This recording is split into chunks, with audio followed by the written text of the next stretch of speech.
Olá, amados do Senhor, graça e paz. Estamos de volta mais uma vez com o canal Esquadriando e já começamos com uma pergunta. Você sabe onde e quando iniciou a prática das chamadas línguas estranhas? Nós temos falado a respeito desse assunto, mais especificamente sobre o verdadeiro dom de línguas e como ele se manifesta. E já vimos em vídeos anteriores que o verdadeiro dom de línguas é a capacidade de falar em outro idioma que a pessoa nunca estudou. Então, essa capacidade é dada por Deus e a pessoa dotada com esse dom, ela automaticamente evangeliza as pessoas que estão ao seu redor que falam em outro idioma. Isso foi o que aconteceu no dia de Pentecostes. Mas a pergunta é, onde e quando surgiu esse outro falar em línguas, que no caso se trata de línguas estranhas, ininteligíveis, que ninguém entende, né? São apenas palavras com letras desordenadas que acabam produzindo apenas sons, mas não compreensão. Então, para embasar a mensagem de hoje, eu gostaria de começar com um texto que está em Evangelho de João, capítulo 16, verso 8 e verso 13. Diz assim: quando ele vier, convencerá o mundo do pecado, da justiça e do juízo. E o verso 13 diz: quando vier, porém, o Espírito da verdade, ele vos guiará a toda a verdade, porque não falará por si mesmo, mas dirá tudo o que tiver ouvido e vos anunciará as coisas que hão de vir.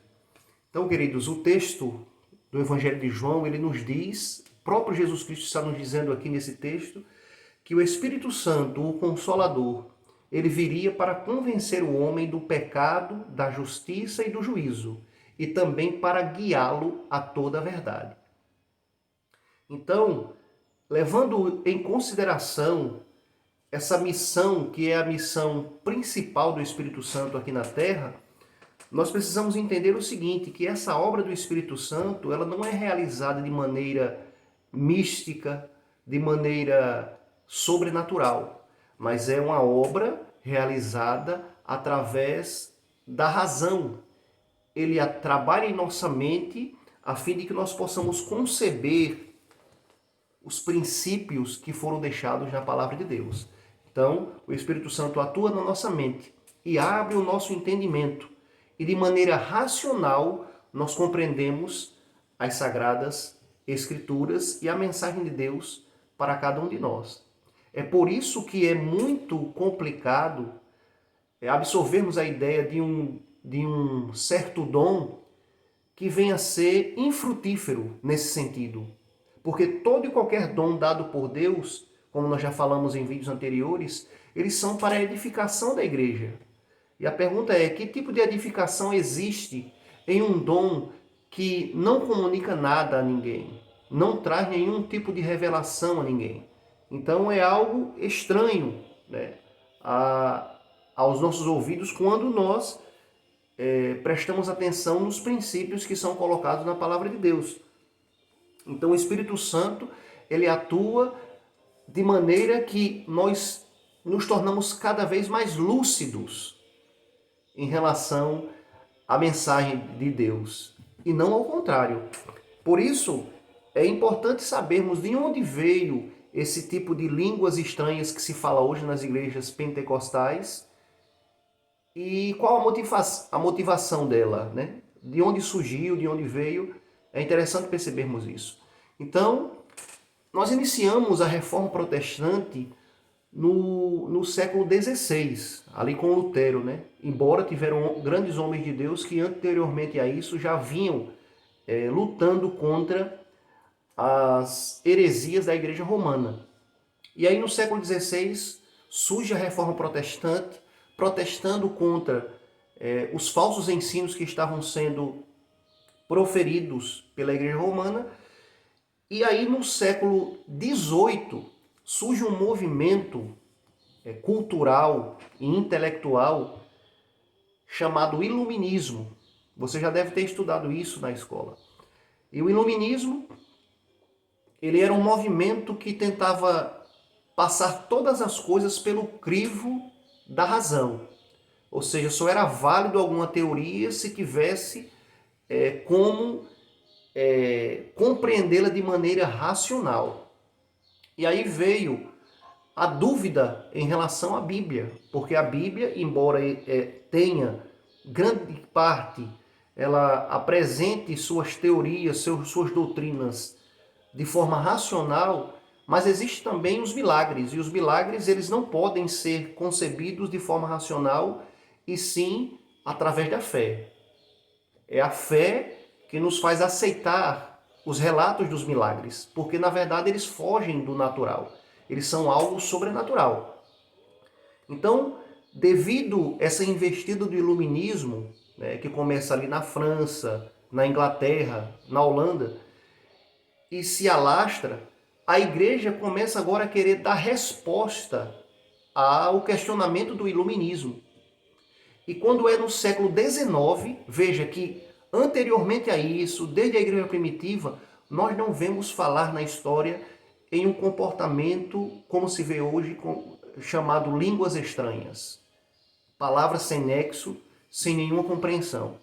Não se vê falar. Então passa o século I, a igreja primitiva ali, século II, século III, século IV, até o século XVI é onde surge a reforma protestante, e aí surgem as igrejas tradicionais, dentre as quais nós podemos nomear aqui a metodista, presbiteriana, batista, adventista. Então essas igrejas elas começam a surgir ali a partir do século XVI e são denominadas igrejas protestantes tradicionais. Depois delas é que começam a surgir as igrejas denominadas pentecostais e posteriormente as neopentecostais. As neopentecostais nós conhecemos hoje no Brasil, por exemplo, a Universal, a Internacional da Graça de Deus, a Igreja Mundial. Então essas igrejas são classificadas como igrejas neopentecostais. E as pentecostais são a Assembleia de Deus, Deus é Amor, Brasil para Cristo e outras igrejas que nós conhecemos aí. Então, as igrejas mais antigas protestantes são as tradicionais, que acreditam no Espírito Santo, assim como as demais acreditam, só que elas não acreditam nesse tipo de manifestação que atribuem ao Espírito Santo.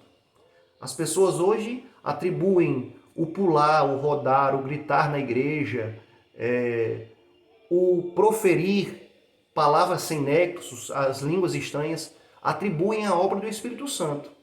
Enquanto nós olhamos para a Bíblia, nós vemos ao contrário. Quando o servo de Deus ele era imbuído pelo Espírito Santo a trazer uma mensagem, ele o fazia de maneira compreensível. Ele fazia de maneira lúcida. Ele não agia com irreverência. Tanto é que uma coisa que a Bíblia menciona muito é a reverência no culto em adoração a Deus. Em contrapartida, os cultos a outros deuses eram marcados por irreverência. Lembra lá do evento dos profetas de Baal, quando clamavam a Baal para responder com fogo naquele sacrifício, enquanto Elias apenas ora de maneira calma, serena, e Deus responde. Então veja que diferenciação, e essa diferenciação precisa acontecer.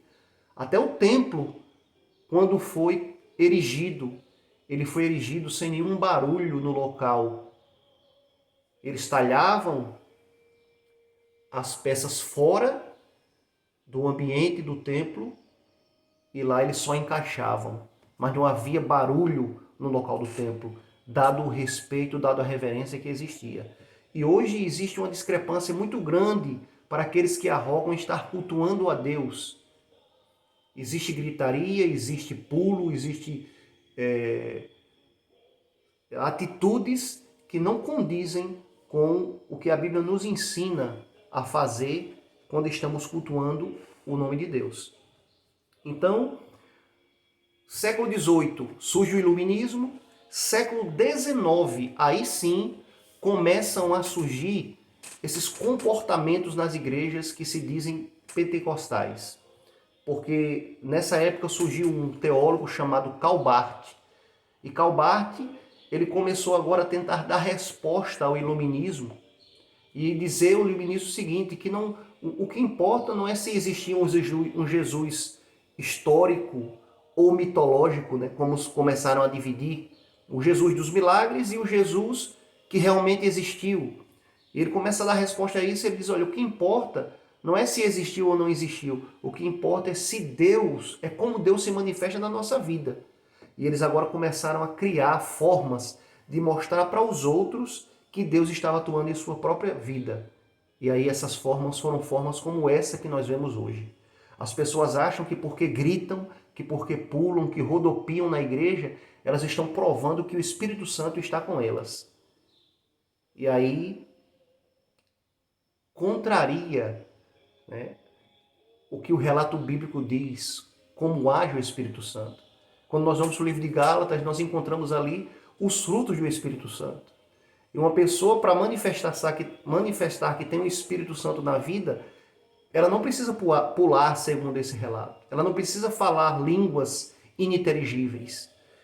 Ela tão somente apresenta frutos. E esses frutos são o amor, a alegria, a mansidão, o domínio próprio, a longanimidade. Estão ali, uma lista de frutos que são manifestas na vida daquela pessoa que tem o Espírito Santo. Então, um outro problema que existe para as pessoas que fazem parte de tais denominações é o de separar classes na igreja. Muitas vezes a classe que é mais aceita na igreja pentecostal são aqueles que proferem o chamado dom de línguas, as línguas estranhas. Os que não fazem parte dessa prática são de segunda categoria, vamos dizer assim. Claro que não existe essa divisão aberta e patente, mas por baixo, por trás dos bastidores, existe sim essa diferenciação. É como se aqueles que não tivessem esse comportamento, fossem de segunda categoria. É outra problemática que surge em tentarem ter um dom que realmente não é verdadeiro, não é autêntico. Então, já parou para pensar que as pessoas que arrogam ter o dom de línguas, que essas supostas línguas estranhas, elas só falam, as palavras são sem nexo, isso aí nós já dissemos, mas eles também, quando eles falam com fonemas da sua língua original. Porque se você está falando em uma outra língua e outro idioma, tem que haver fonema diferente. Então, é interessante que os fonemas que essas pessoas proferem são de sua língua original. Né?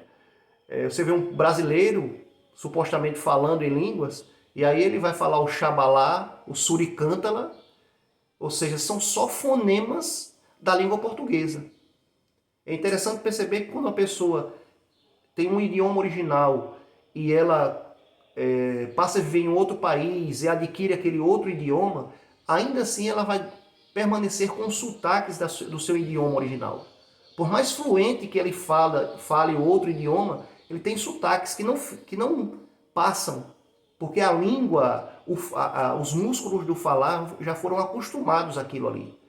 Por exemplo, quem fala o castelhano, quando passa a falar o português, não fala casa, fala caça. Não fala casamento, fala caçamento. Porque os músculos do falar não permitem ele falar de maneira corretinha na língua do português. Justamente por isso. Porque existe a predominância da língua original. Então essas pessoas que arrogam falar línguas em outras línguas, por que não falar em fonemas diferentes? Por que só falar em fonemas de sua própria língua? Então é outra prova de que não é algo autêntico. né? E como nós já dissemos, o dom não pode ser egoísta, todo dom é para benefício da igreja e não da pessoa só. Então essa conversa de dizer que a pessoa está falando em outra língua que já existiu no passado, que não existe hoje, qual a finalidade disso? Não tem finalidade alguma, não tem proveito algum. Se a pessoa está falando e diz que está edificando a si mesmo, então faça isso em casa, não faça isso na igreja, porque só edifica você, porque não fazer em casa?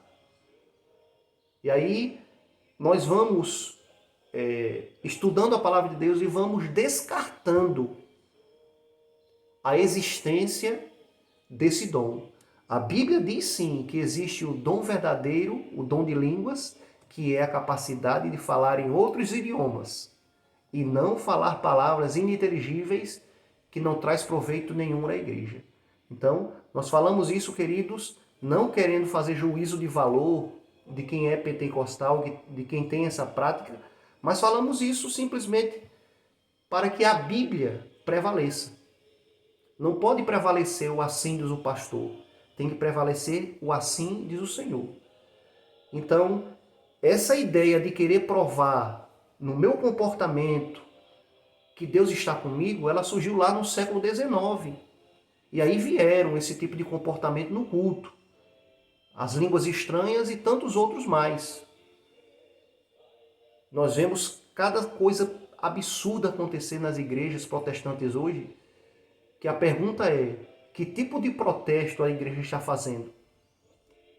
A igreja começou protestando lá no século XVI contra as aberrações da igreja romana e hoje faz coisas até piores do que o que a igreja romana fazia no passado. Falava tanto das vendas de indulgências que a igreja praticava e hoje se vende vassoura, se vende copo d'água, se vende isso e aquilo nas igrejas. Eles criticavam tanto o comportamento da igreja romana e as suas heresias e hoje se faz coisas iguais ou até piores. Portanto, queridos, se nós quisermos protestar contra o erro e ficar com a verdade, precisamos deixar de lado até práticas que na nossa mente são autênticas, mas que segundo a palavra de Deus, elas são reprováveis. Portanto, que possamos estudar mais a palavra de Deus, entender os pormenores da doutrina sacrossanta que Jesus nos deixou e que possamos permitir que o Espírito Santo transforme a nossa vida de maneira tal que nós possamos não fazer o que nós queremos, mas fazer a vontade de Jesus Cristo. E dizer com Paulo, já não sou eu quem vivo, mas Cristo vive em mim. Que Deus te abençoe, que Deus te capacite. E se eu estiver falando para uma pessoa que em algum momento praticou ou pratica esse tipo de comportamento, reflita um pouco, analise a palavra de Deus e você verá que o que estou dizendo aqui não é proveniente do meu pensamento, mas é pensamento do próprio profeta bíblico que deixou tais palavras para que estudemos. Que Deus te abençoe.